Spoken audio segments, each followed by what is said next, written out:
Good morning. My name is Helen Christians, and I'm here this morning at the Humanists of Greater Portland meeting. This is a meeting of a gathering of humanists, and is a brief definition. Humanism is a philosophy informed by science, inspired by art, and motivated by compassion. Humanists, like those gathered here today, attempt to live the best life they can envision, because this is the only life for which we are certain. Humanism affirms the dignity of all people. Humanists value people not only for all that they have accomplished in the arts, science, and humanities, but also simply for their human potential. Joyce will be our reader this morning. Come on in, Joyce. The reading today is entitled Feminine Foreign Policy Has Become a Force. It was in the New York Times this last September. It's by Lyric Thompson, who's founder and chief executive of the Feminist Foreign Policy Collaborative. When Margot Wallström, then Sweden's foreign minister, announced back in 2024 that her country would pursue a feminist foreign policy, the idea was greeted with skepticism. Ms. Wallström was criticized by the foreign policy establishment globally for both her openly active approach and the perception that she was naive to the realities of real politics. As a 2015 New Yorker article put it, within the diplomatic community, where words are carefully chosen so as not to offend, feminism is usually avoided. Ms. Wallström's vision turned out to be at the forefront of something bigger than Sweden.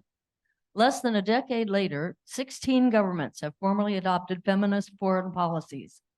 The idea started as a niche Nordic approach to put women's rights and representation on the world stage, and it has become an increasingly global tool for governments to articulate their commitment to prioritizing people and the planet over battles for economic and military dominance, to focus on collaboration over competition, and on power together rather than power over. It took 5 years for the first 4 governments, Sweden, Luxembourg, France, and Canada, to adopt feminist foreign policies. Since 2020, as progressive governments have come into power, a dozen have followed across a more diverse geographic area, including in Latin America, Africa, and Asia. As the movement has grown, its focus has expanded from challenging entrenched gender dynamics to disrupting the colonial dynamics that continue to define international relations. To be sure, there are headwinds from the so-called pro-family forces in Russia, Poland, and Hungary that are working to roll back women's rights, to the crackdowns on women's liberty in Iran and Afghanistan, and attacks on reproductive and trans rights in the United States. While feminist foreign policy has seen exponential growth in the last few years, further progress is not assured. If a series of progressive election victories is what brought us this movement, a wave of conservative victories can take it away just as quickly. From Washington to Buenos Aires, the risk looms large that these hard-fought, forward-looking policies can be abandoned, and with them, hopes for better protection of people, peace, and planet. But this week at least, a new coalition of the Feminist Foreign Policy Plus group at the UN General Assembly has emerged that is doing what it can, where it can, while it can. And that is good news. Thank you, Joyce, so much. Great reading. All right. Now, Suzanne, would you like to just take a moment to talk about the program that's going to happen today?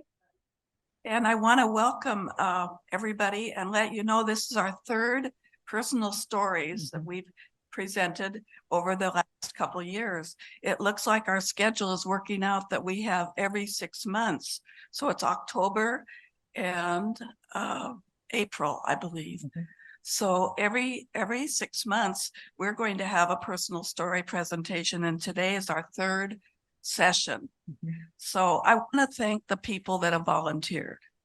I know that there's a lot of time and effort put into this, and people, they have a lot of time to prepare.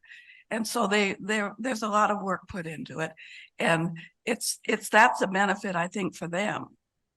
And also we get the benefit of the story. Thank you, Suzanne, for the work you're doing on this too. It's you really communicate with your speakers, and we have the stories have been really high quality. It's just been the ones in the past have been amazing, and I expect them to be equally as good today. Our first speaker is going to be Don Feller. And Don, can you come to the podium, please? Don Feller is a long-standing member of HGP. He and his wife, Mary, and their daughter, Amanda, have worked really hard to prepare this presentation. And he's got some slides to share. There we go. Well, very good. Good morning to you all, and thank you for coming. And I hope that in the next few minutes, several minutes, will be of interest to you. But I need to tell you, I'm diverting a little bit from the goal of the organization. Whereas you expect to hear things from me, well, you'll hear some things from me, but I have another way of communicating the story I'm going to tell you. Yes, I'm Don Feller, farm boy from the prairies, first educated in a one-room schoolhouse, first in the family to graduate from high school and earn college degrees. I am a 23-year member of the HGP, married for 58 years so far, and father of Dr. Amanda Feller, also a veteran of the U.S. Army. Now, enough about me. My story today is broadly about those in our world who are unsung for their accomplishments, even their existence. They busy themselves with daily chores, and obligations are rarely found to be recognized for any unique task. With heads bent down, they press on in silence to do what they think is expected of them. Rodenbow was a dear friend whose life began much like mine. Never had the opportunities that I did. Therefore, today's story is a tribute and a reflection.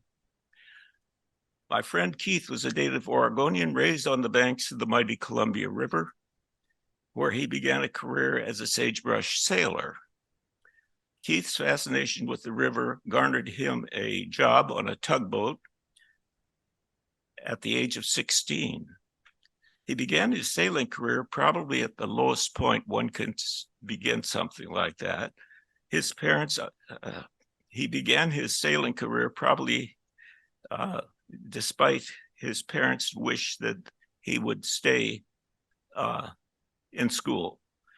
They eventually allowed him to quit high school to eventually complete his high school education. He was a tall young man filled with determination to be successful, and he was.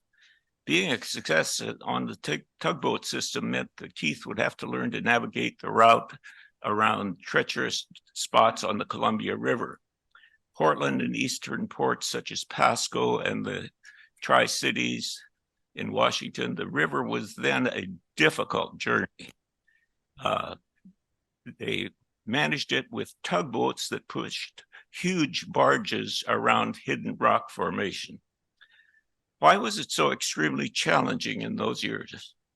Prior to the construction of the dams, the sailors had to learn the location of the best route to follow around the deepest channels of that river. This same river today is no longer the hazard that it was before the building of the dams at Bonneville and John Day and the Dalles. Keith was obviously a fast learner, as he was soon elevated to assistant pilot of a tug. And before long, this teenager was in command of highly valuable cargo brought up from the river, petroleum products and food products shipped down to him to their port.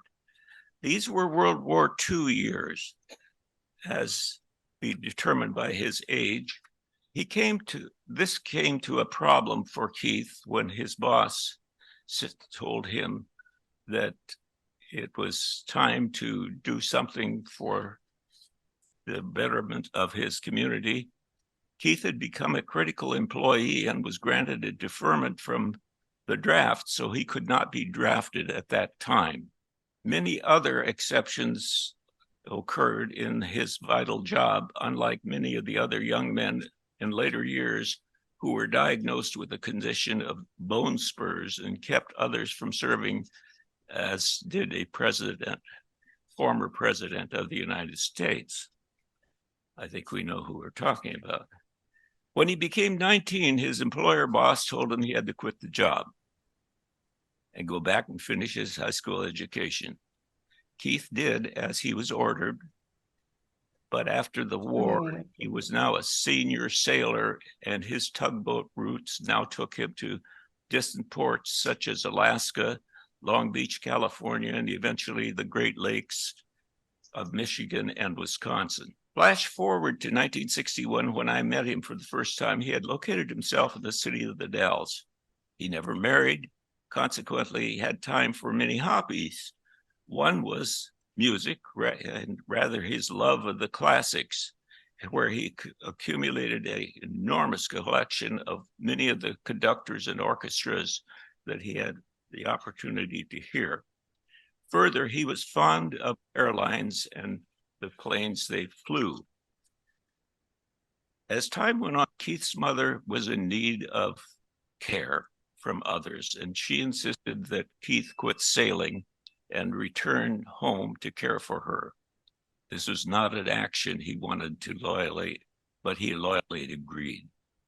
During the following years, Keith and I became tighter friends, and he made regular drives from Umatilla to Portland after I left my position in California. He became Uncle Keith to our daughter, Amanda, at her birth. In the early 70s, Keith and I began assembling a large HO model railroad in the basement of our house. This layout just grew for years until Mary and I decided to sell our house and move to our current home.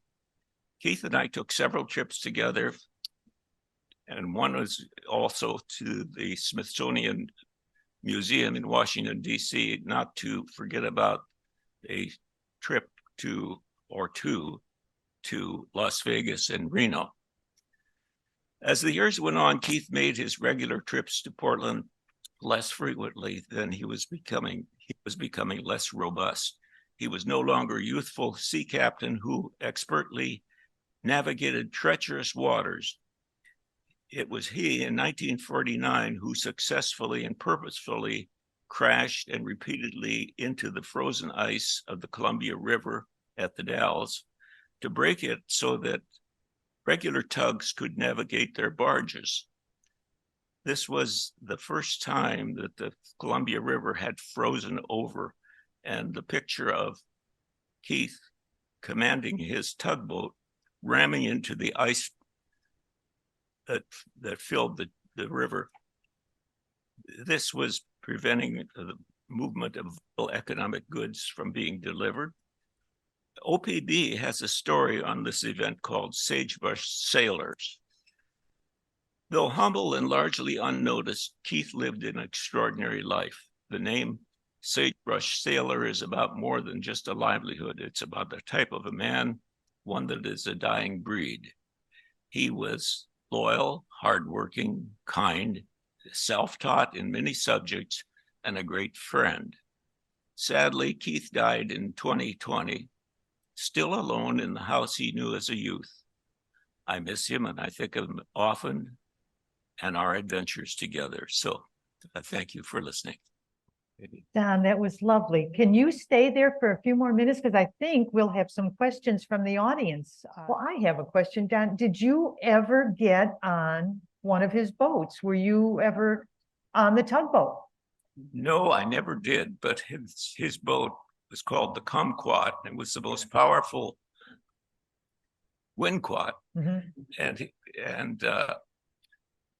the experience I had never got onto the water, but we did have a lot of experiences together on our trips and at home building on that railroad. So Yeah. no. The photo you showed with his high school yearbook photo, he was in the Glee Club. He was in multiple sports. Yes. I mean, where did he find the time to do all those things? It's amazing. He was a busy guy all the time. Yeah. So yes, Yeah. it was Yeah. my pleasure to know him. Yes. Oh, we have a question. Go ahead, Dave. What do you do for a living, for Oh. example? I don't know. I thought that would be a story for another time, but Well, you could Well, just give a tell sentence you. or two. uh, I got off the tractor for the last time in 19, what was it? 56. I went in the Army. Well, I had already been in college for a term and did my 2 years in the Army, came back, finished college, left for California, had a job there, moved back to Portland area, met Mary, got married, had a home life and so on. So What Mary just said is Don was a financial broker and trained on Wall Street. yes, that's true. So did you live in New York for a while? You must. 4 months 4 months, okay, in Hell's Kitchen. yeah. Mary, could you go up to the mic in the back? And I think we'd really like to hear that. Well, Don is a person who always downplays how remarkable he is. If I don't know how long I can talk, but I could talk for hours about him. I know. His parents, oddly enough, divorced when Don was 10, and living on the farm in North Dakota. So his mother, who had been the housewife and worked very hard on their farm, she became a housekeeper for big farms around there during the growing season. And he went to a one-room schoolhouse, and then he went to high school in Minot, where he was in a class of 8. And he was I think, valedictorian, weren't you? Couldn't miss. And from there to Minot State. And he wasn't sure in his freshman year if he really knew what he was doing. So he decided to get his Army obligation out of the way, went into the Army, and that's where he met his best friend, Al Mason from Boston, who had graduated from Wharton School of Finance and was a few years older than Don, and they become best buddies. And Al was kind of his mentor, or I should say was his mentor, as well as a good friend. They had amazing adventures in Europe, which would take too long to tell, but they managed to kind of get around a lot of Army regulations and would take great trips every weekend. They would write their own passes because they were on the staff of, was he a general or something like that? Chief of Staff of the 4th Armored Division. Okay. So they would write their own passes, and if they stayed too long, then they would erase the date they were supposed to be back and type in a new date. And so obviously they had a lot of fun. Yeah. Then Don came back and finished his college education, became quite the wild man in California and LA. He worked for Poly Petroleum as an auditor. And obviously they had the single life in this motel in LA with a big pool, and sounds like it was a big party. I was had a never lot of there, fun. of course. Then he had to come back to Oregon because his mother needed someone to basically support her. And it was during that period that I met Don. I had heard about him before I ever met him because the Spanish teacher She's fine. at Hillsborough High. Am I talking too long? No, you're not. Keep At going. I was teaching at Hillsborough High, world geography, and I heard from the Spanish teacher that she had gone to this party the previous weekend and had met this United Airlines pilot. That was Keith, masquerading as a pilot. Oh, And then she said, and I went skiing with this really cute guy, Don Feller. And then, believe it or not, several weeks later, I met him. oh, Mary. We dated for only 6 months, and then we got married. Oh, Bought our first house and moved into it on April 1st. I don't know what that said about us. And he then, he was teaching at Tigard High, but a friend of him said, you know, you'd be a really good broker. But Don was thinking about going to law school. So he was torn between the two careers, but he chose to go back to New York. He trained on Wall Street.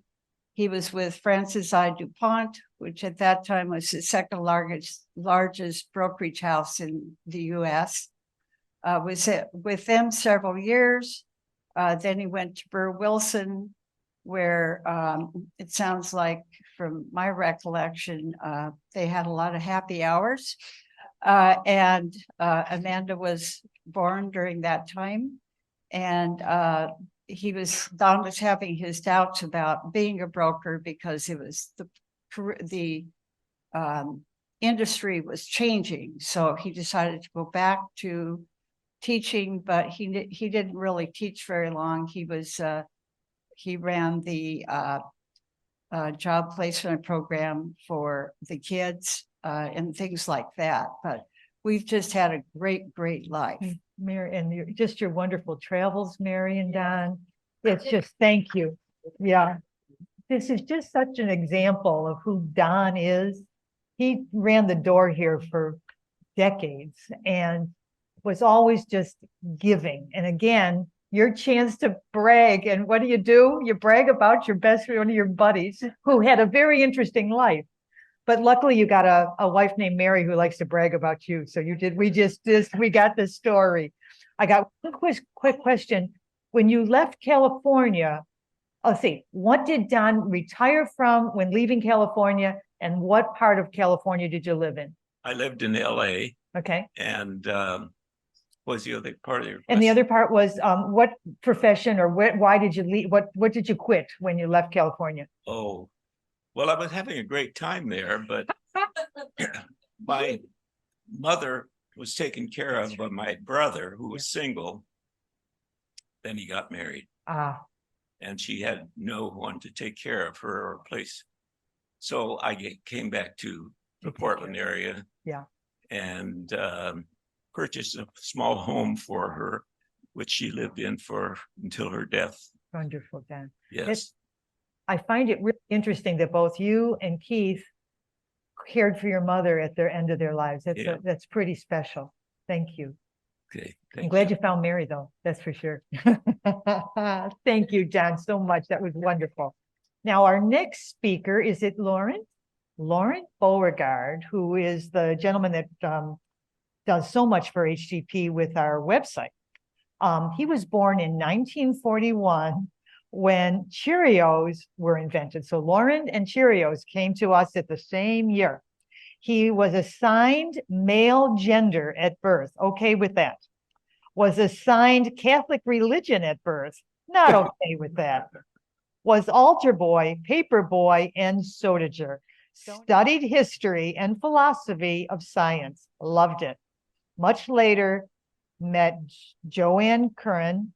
Loved her. She brought me to HGP in 2008, Salvation. I helped to maintain HGP website.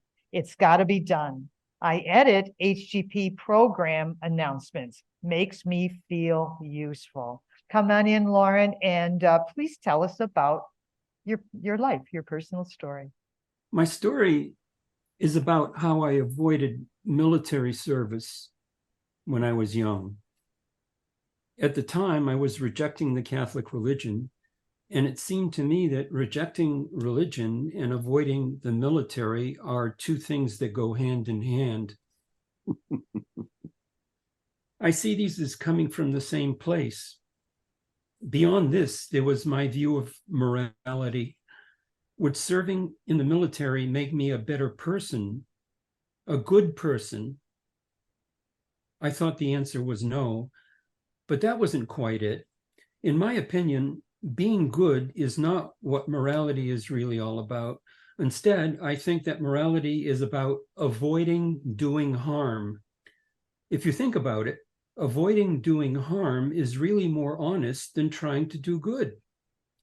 You would be less likely to deceive yourself. I know all this is very philosophical, so I should mention that I had another motive going on at the time. I didn't want to die. Back to religion. I see religion as false and hypocritical. To me, the idea of national defense is also hypocritical and, in a sense, false. I see that what the military does is harmful. I see it as morally wrong. The military commits atrocities. Back to philosophy. I believe that we do harm in the world simply by existing, and so we need to minimize that harm. Now on to sociology. People say to veterans, "Thank you for your service."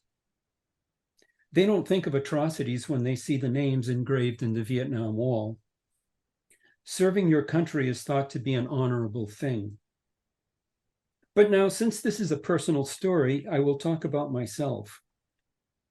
In 1958, my college, that was Worcester Polytechnic Institute, required students to take military science, ROTC, for the first 2 years. There was military classroom instruction, and every Saturday we marched around carrying rifles. My professor was Captain Thompson. One day during drill, Thompson said to me, "Beauregard, you have a fine command voice." I said, "Thank you, sir." But there was to be no more military training for me. Those last 2 years were optional, and I forewent those. At age 18, I registered for the draft. I was required to do that, but I was eligible for a student deferment.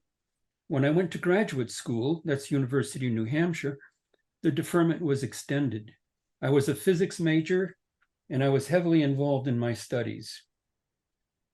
Then, in 1965, with only a master's degree, I got a teaching job at a small college in Franklin, Indiana. By this time, the Vietnam War was heating up. I had good reason to worry about being drafted. You see, I was required to undergo a physical examination, this being preliminary to being inducted.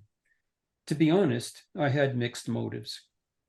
With me, as I mentioned earlier, there was an element of personal fear, and this was mixed with the motive of wanting to teach and later to do graduate study. In any event, at that time, teachers were eligible for another kind of deferment, occupational deferment.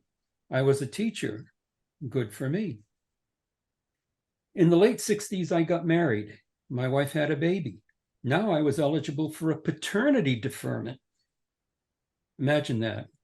One deferment after another after another. What a respectable way of being a draft dodger. After 4 years at Franklin, I left the teaching job to begin a second round of graduate work. This time it was in history and philosophy of science at Indiana University. The history and philosophy of science absolutely fascinated me, and I was lucky enough to be studying under the top professors in the field. And by that time, I was too old to be drafted. Now, to close, I want to go back to how I see national defense and serving your country, quote unquote. The United States was involved in the Vietnam War, as I mentioned. The United States was committing atrocities, My Lai, the use of weapons such as napalm, and with such orders as kill anything that moves. And then there was the deceit about our reasons for invading Vietnam. It was supposed to be about stopping the spread of communism. We were fed the domino theory. And then the Pentagon Papers came out, and we learned the truth. After Vietnam, the United States supported dictators, one after another. Batista in Cuba, Somoza in Nicaragua, Pinochet in Chile, and Rios Montt in Guatemala. Beyond our continent, we have waged war in Iraq to get rid of weapons of mass destruction, you know, those weapons that were never found. And in Afghanistan to overthrow the Taliban, which I guess we did for a time. But after many years, we suddenly withdrew. That was just recently, about 4 or 5 years ago, with the result that the Taliban are now back in charge and the women over there are suffering. To conclude, I think that when our country supports dictators and when our country engages in unnecessary wars, then we should not be serving our country. I will add that I do not blame anyone who serves in the military. Still, I will never say thank you for your service. At the same time, I do assume that each of us has a personal story to tell, and I go with something that the Pope once said, who am I to judge? Thank you, Lauren. Thank you so much. That was very personal and very touching. Does anyone in the audience have a question or in Zoom?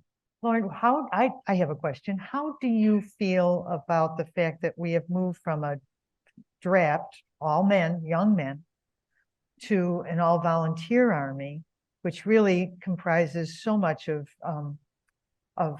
people that don't have as many options as someone that has the access to a college education, has access, often comes from the ranks of poverty.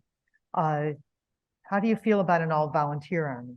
Well, yes, I think the all volunteer is definitely an improvement. And as I was writing this, I was very much aware that I was in a class of people that were privileged to be able to take advantage of those deferments, and that not everyone was able to do this. And so, yeah. I mean, I think most people in this room and on Zoom, many live through for women, they live through their brothers and their boyfriends and their friends getting a draft number, being subject to the draft. It was a pretty awful time. And for the men, it was, horrid to be placed in from the United States to somewhere, especially Vietnam. We have some questions from the audience. Christians, come on in. Yes, Laurent, I'm curious about the relationship in your mind between your love of peace and your devotion to study of science. Is the relationship between science and peace positive, or if it's not, what's wrong with it and how do we make it positive? Well, believe it or not, I never had peace in mind. Curious as that may sound, my emphasis was on avoiding doing harm. And I think that anywhere in life, if that's your number one priority, rather than thinking that you're a do-gooder, is very, very realistic. And if peace is happening as a result of your avoiding doing harm, well, that makes perfect sense to me. But I guess to use, I was never a peacenik. I guess I can say that. Thank you.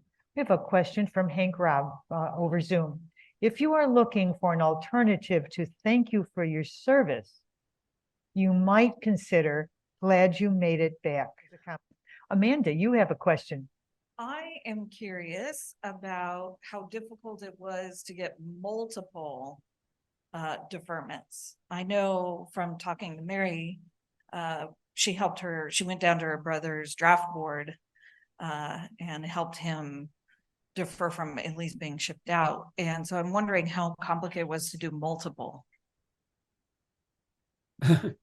That was the curious thing. It was not difficult at all. It just happened. First, you're a student. Okay, that's one thing. After you're a student, you go teach. So that's the next thing that happens in your life. But lo and behold, it's an occupational and you get an occupational deferment. The big surprise is that just by getting married and having a baby, you could have a paternity deferment. Oh, by the way, there was another kind of deferment that I was never a candidate for. It would have been curious if that was in the mix too. And that would be, the conscientious objector, the religious thing. Like if you're a Quaker or if you belong to some religion that for some reason doesn't allow you to go to war, then that would have been another kind of deferment that would have been available. But I wasn't there. Thank you. Thank you. Joyce has a question, and then we'll go to you, Jules, in the Zoom audience. Thank you, Laurent. I was very taken with your idea that the substance of morality is doing no harm. I'm carrying that one with me, but is there a corresponding, at least one positive that constitutes morality? Oh, sure. I really don't want to downgrade doing good. I was just putting that up in order to contrast it with something that is good to keep in mind and is very realistic. But obviously, this whole, effective altruism thing, well, what's effective altruism if it's not doing good? I'm all for that. Jules, can you come in from the Zoom audience, please? Okay, so I'm a product of growing up during the Second World War, as you were. We're about the same age. And walking through the streets of Brooklyn and looking at the little flags in the window. If the flag had a gold star, they lost their son in the war. And if it had a silver star, he was actively serving. So I think it was Aristotle who said, give me children till age 7, then you can have them. Because by that time, I will have inculcated a thought process in that young person that person will carry throughout life. And I believe that is true in my case. Having grown up with that exposure, I remember they had an iron drive. I donated my little bike to the cause so we would stop the madness of what's going on in Europe. And I served in the Korean War. I was trained as an advanced rifleman. And I never felt I was doing something wrong. And in fact, I got the benefits of GI Bill when I came back out of school to attend school, and GI Mortgage, and all the accolades that come from thank you for your service, because I didn't really do anything. But anyway, I'm meandering. What I really want to ask you, your candid appraisal of how to get around the schism between, do you let a despot take over like Hitler, or an autocrat that seems to be happening all over, and you look the other way? I mean, the Ukraine is a perfect example. How do we let somebody kill children and old people and women and destroy their very existence without doing something? And I don't know how to, I can't wave a flag and say stop. It doesn't work. Right. It's the horror of the human condition that yes. There are times you got to be bad. Yes. The so-called make it better. I don't know. Those are excellent points you just made. That reminds me of during my Catholic education, I was taught that there was a difference between good wars and bad wars. And the good wars would be the kind of wars that you need to participate in order to stop someone like Hitler. In the case of, you mentioned the Ukraine, it's, I can't help but think that I would be on the side of Ukraine against Russia. And if I were a Ukrainian, I probably would feel called to defend my homeland. So that's very interesting. That if you are called to defend your homeland, so that takes me back to our homeland, the United States of America. Before 9/11, when were we ever invaded or attacked by anyone? All that stuff was going on in Europe. We were privileged. I guess we've all heard of American exceptionalism. I think there's probably 6 or 7 different definitions of what that could be. But for me, one definition of American exceptionalism is that we've been privileged, 9/11 accepted, never to have been invaded in our own land. Mm-hmm. Yep. And my final comment is what General Eisenhower, 4-star general, arch Republican, blah, blah, blah. and it stuck with me. He said, beware the military industrial complex. Oh, yeah. They'll take you down roads that you never planned on going down. Mhm. And that's a military man who lived it. Oh, there's one other thing that I should add that came to mind as you were making your comments. I think one thing you said is that you did serve in Korea, you said? And I'm a Korean vet during the Korean War. Korean vet. I ended up serving in Germany, actually. The Oh. orders were changed at the last minute. Mhm. And I ended up going to Würzburg, Germany. Mm-hmm. And so, and you also added that something like you never did anything wrong or something like that. And all of a sudden it occurred to me that probably the majority of men, I guess we're talking about men here, men who serve in the military really don't do anything wrong. You know, those things that I cited in my presentation about napalm and Yes. My Lai massacre. Yeah. That wasn't, I don't think that was what Vietnam was all about. My problem is that that's what Vietnam was partly about, number one. And number two, that the whole Vietnam adventure was unnecessary to begin with, as we found out when the Pentagon Papers came out. Exactly. Thanks so much.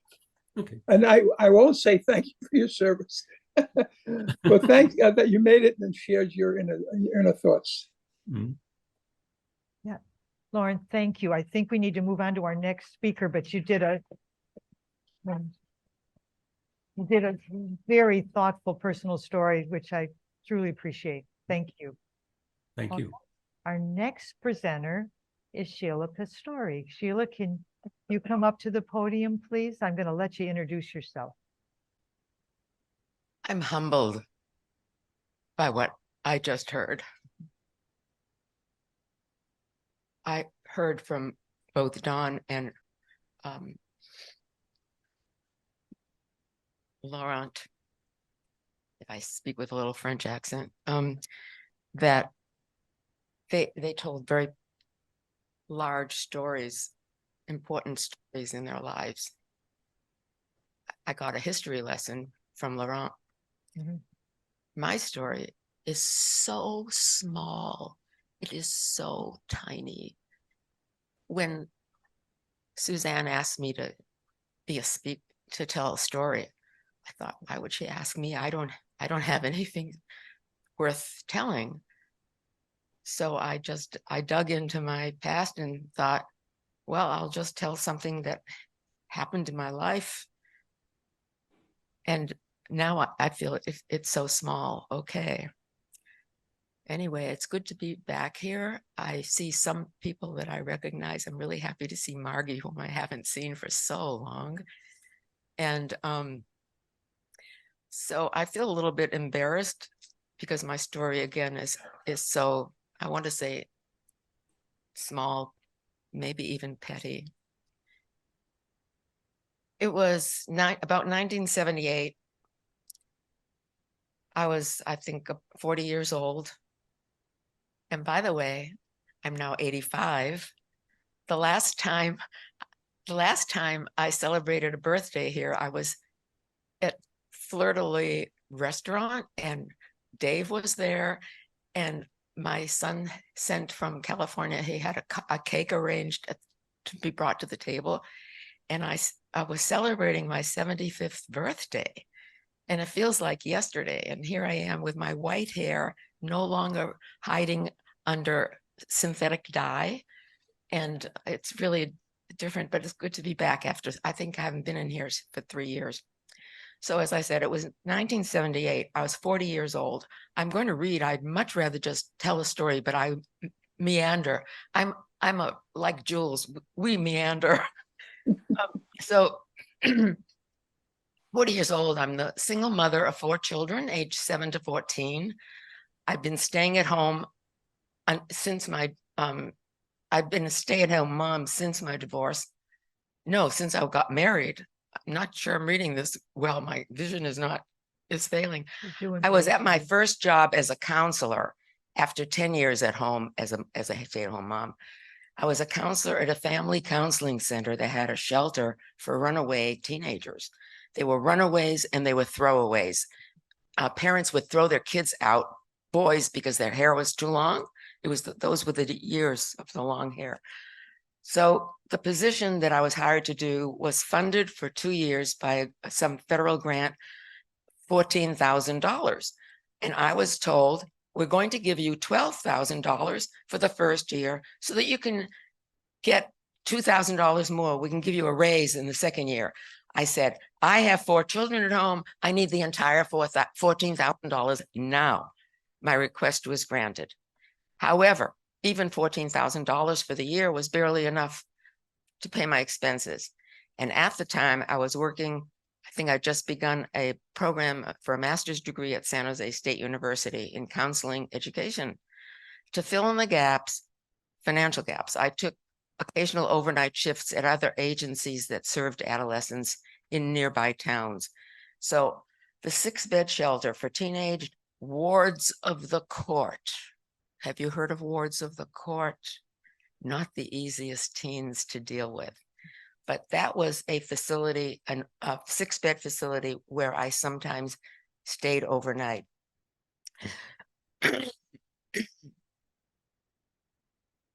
Rules there. Thank you. The rules were, when 10 o'clock arrives, you lock the front door. Even if there's a youth out who has not returned home. And so begins the tale wherein I discover my talent for improvisational performance. Scene 1, I'm at home still fixing dinner for my own kids before I leave home in San Jose for the 6-bed shelter in San Mateo County. I need to be there in time to be briefed by the daytime counselor. This shelter, where I've worked before, is not a favorite gig, except for one youth, let's call him Julio, who has taught me about Zen meditation practice. He's tried to teach me his chants in previous visits, but I don't remember the chants ever between the visits. At 10 p.m., I'm there. I arrived at 5 o'clock. At 10 o'clock, 5 of the 6 residents are winding down, preparing for bed, and lights out soon after.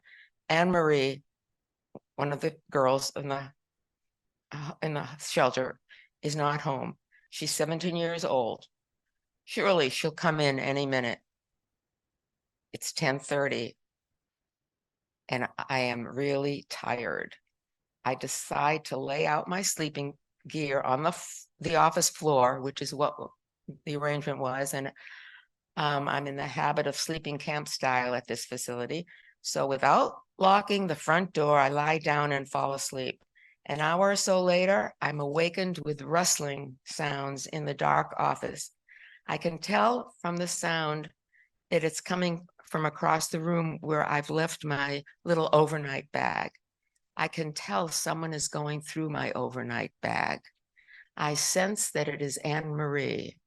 I also sense a person is standing just above me on my left side, next to my prone body. I stir and ask, who's there? What's going on? I'm beginning to sense I'm in trouble. The tall, lanky male kneels down by my head. I can smell alcohol on his breath. He leans down and holds what looks like a paring knife. It could have been a switchblade, I don't know. And he's holding it close to my throat. He tells me to be quiet. He won't hurt me if I'm quiet.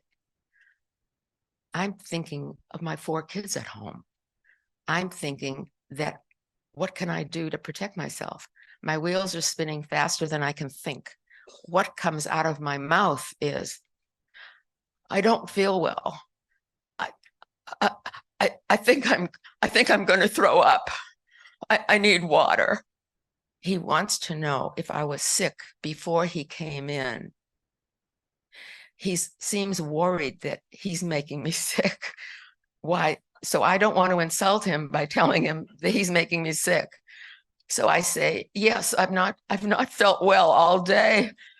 Then out of nowhere, I begin this marvelous performance of retching, and please get me the water. I wanted to get him away from me. Get me the glass of water it's on the desk. And as he reaches for the glass, I call out, oh, I need a towel right away from the bathroom down the hall. I think he feared I'll vomit all over him. So he opens the office door and heads down the hall to the bathroom to grab a towel. And as soon as he's in the hallway, it was winter, I know, because I had heavy blankets on me. I throw the blankets off me. I leap up and run into the hall shouting, help, help, help. I mean, I was screaming like a maniac. And unlike the retching, which was pretending, this was real terror. And I know that there are kids sleeping in the bedrooms. There are 5 kids in the house sleeping in the bedrooms. So as I run down the hallway toward the living room, there's a television screen at the end, which is in the living room. And I can see Gregory Peck looking out from the gentleman's agreement on the TV screen in the hall. And it's, I don't know, it's a midnight. I don't know what time it is, but I think quickly I realized they must have come in and watched TV for a while. So hearing my shouts, this terrified intruder runs out of the bathroom and out. There's a sliding door on that hallway. I'm screaming. So he runs out to the patio. And hearing the commotion, Anne Marie runs out of the office, follows him, and she may have not followed. She may have gone into the living room. I think she didn't follow him. I think she ran into the living room to be with Gregory Peck. And I realized that they have what they want, which is my wallet. Remember, they were rustling through. So it's about midnight when I phone and wake up the shelter's director, who calls the police, and they all show up soon after. And I realize immediately I should have followed the rule and locked the door. Needless to say, I don't ever get a chance again to hear Julio's Zen chanting. And that is my little tiny story. What you also just highlighted is what it was like and still is today to be raising kids as a single mom on one small woman's income. And I just honor that story and honor the work you did to raise 4 little kids. I'm taking it that your 14-year-old child became the babysitter, the caretaker of your children. Not at all. No. Oh. She was badgered by her younger brother. The story, yeah, they're mavericks. They're wonderful. I have 4 adult children, all in their 50s now, and one will turn 60 in 2024. So it's a miracle. Yeah.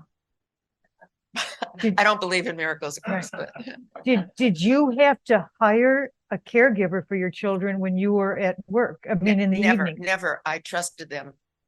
That's how they grew up, because I trusted them. I didn't find out that the younger one was badgering the older one until they were like in the last 5 to 10 years. Yeah, no, I trusted them to take care of themselves. I was a little bit of a maverick myself. Yeah. Did what I had to do. Right. Yeah. Did you always work nights? No, I had a daytime job. Okay. Also working at a counseling center at a 6-bed shelter that was associated with marriage family counseling interns from Santa Clara University, so that I was in that environment. And believe me, I learned a lot about parenting by working in that program. I was I took care of school affiliations. I was the liaison with their schools, the kids that would stay there. It's a very interesting career, and I learned a lot. I think all of you would acknowledge that whatever work you did, you learned a lot about things perhaps that you didn't know about in your work. Yeah. Right. I know we're going to have some questions from the floor, so just be patient a moment. We have a question from Joy, I believe a question from Joyce. Go ahead, Joyce, ask your question. Sheila, that was fascinating. You know how to tell a story. Yeah. Are you telling us that we should always follow the rules? Oh, my goodness, that's how I ended, didn't I? Yeah. I learned a lot from breaking the rule. Mhm. Did I learn to follow the rule? No, I learned what I was capable of. I learned that that there was something inside of me that could survive. And that is what I learned. And I'm actually thinking about it in this moment, that that's always been true. I've never worried about things that a lot of people worry about. I never worry about being poor because I know how to live poor. If I hadn't ever been poor, I wouldn't know how to do that. And like friends who have never experienced that, they worry about it. I never worry about paying a medical bill. The way the woman who came knocking on my door when I was still married in a big house in Sunnyvale, and a woman came knocking on my door, Sheila, I don't know what to do. Something happened. There was an accident in her family, and I can't afford to take him to the emergency room. I said, take him to the emergency room. Don't worry about paying. And if you get a bill, you can pay $5 a month, so long as you're, doing what you need to do. So and my grandson now is in his first year at Berklee College of Music in Boston. And he was so terrified to apply to college. How will I pay for it? How will I pay for it? You don't worry about paying for it. You go where you want to go, do what you want to do what you love, and you will find a way. Does that make sense? It made perfect sense. Yeah. We have a question from Suzanne Thornton. Hi, Sheila. Hi, Suzanne. You started when we first started talking, you said, oh, I know a story I could write about my life with the bicycle. And so I'm curious enough just to hear a short little, Okay. what would you have said about your life Yeah, with the bicycle? my first thought when she asked me to write a story, I was really excited about my bicycles. And I flashed on my history with bicycles. In fourth grade, I begged to get a bicycle. And I lived in the same 3-decker house as my cousin and his cousin. So the three of us were amazingly gifted with I think they cost $25, which was a fortune for my parents at the time. So I got a red Schwinn bike, and I had that for I don't know how many years, but it took I had experiences on the bike. I had the experience of going to Franklin Park with my girlfriends when we were 14, and my front wheel hitting a small log, and me flipping over head first onto the ground, not getting hurt, but profound experience because I still remember it so vividly. And then I remembered then not having a bike and asking my mother when I was married. Why did I ask my mother to buy me a bicycle? I didn't have one. I had my fourth child, and I wanted a bicycle.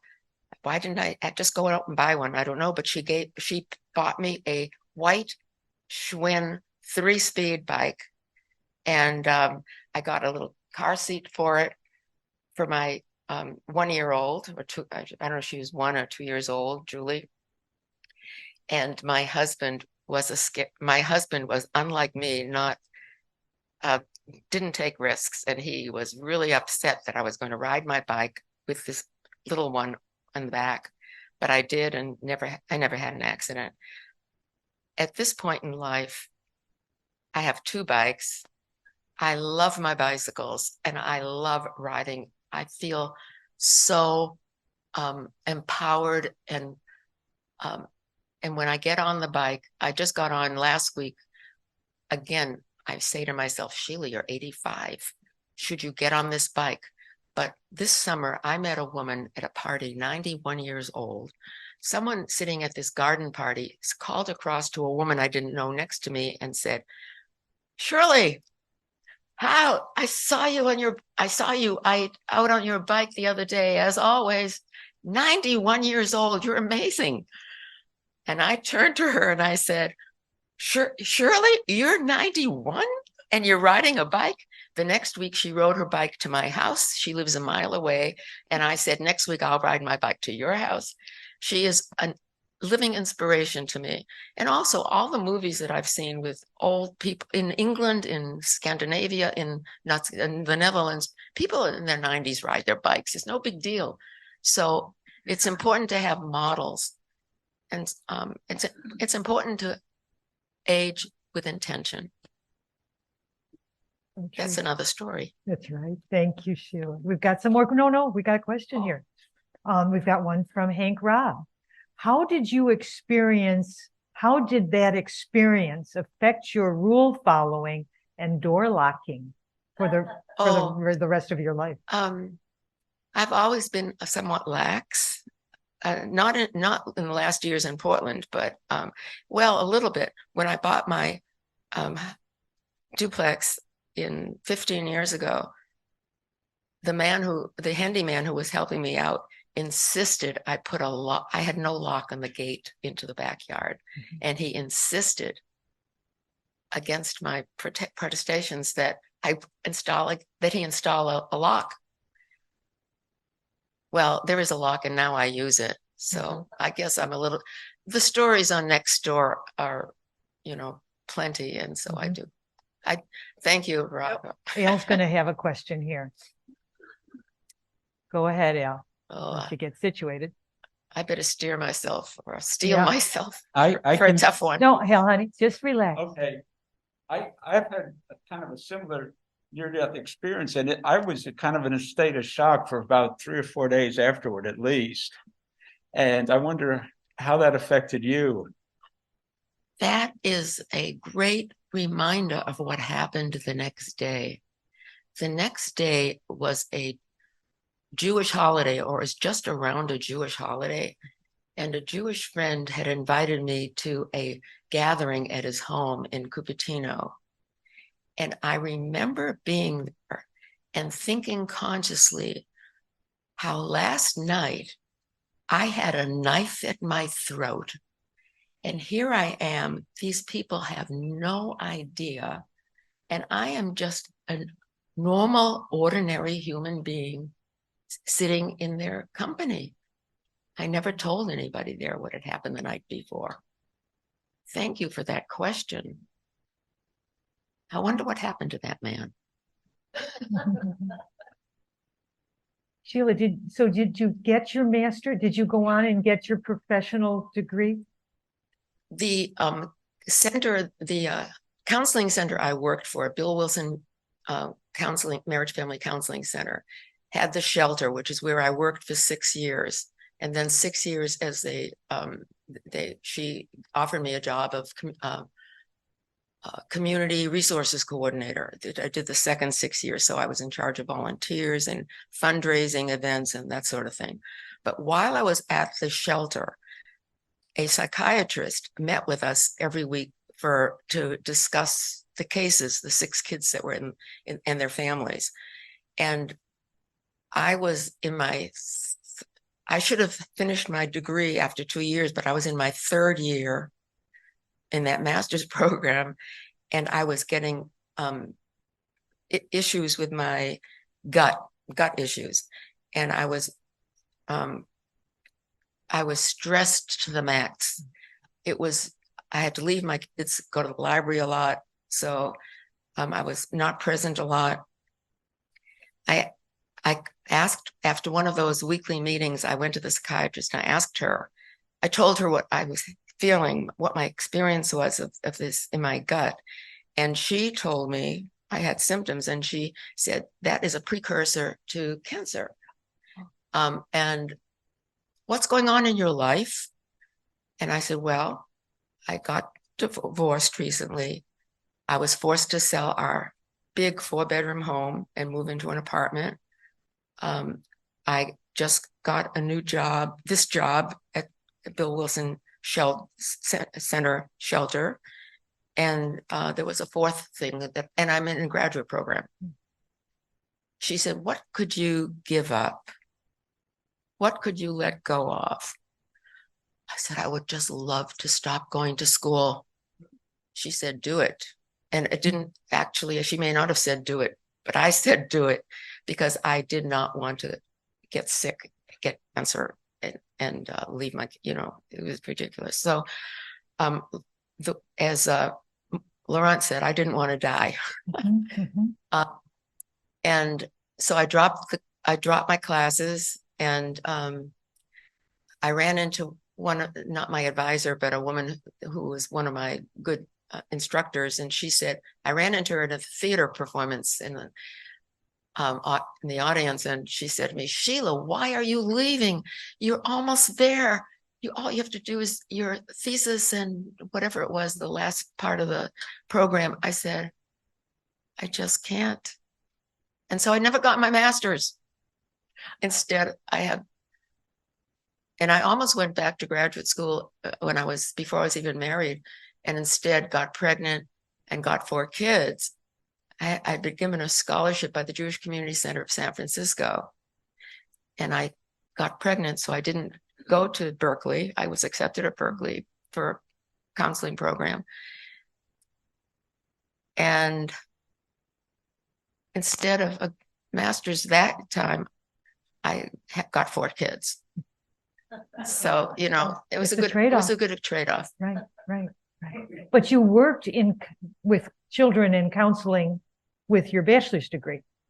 Yes, I did. Yeah, I worked, in San Francisco. I worked at the San Francisco Jewish Community Center. I had a group of kids. I also work with seniors. So the seniors things also followed me right through life. Wonderful. You made a good choice. Yeah. Thank you, Sheila, so much for sharing that lovely story. Thank you all. Wow. We sit here, we say hello when we come in the morning, we see our folks on Zoom, but to share these personal stories, to hear these deep things that happen in people's life is such a gift. Is Suzanne still here? I don't see her. Oh, there she is. Suzanne, you came up with this idea and you followed through with it. And I just want to say a very, very sincere thank you. These are wonderful programs.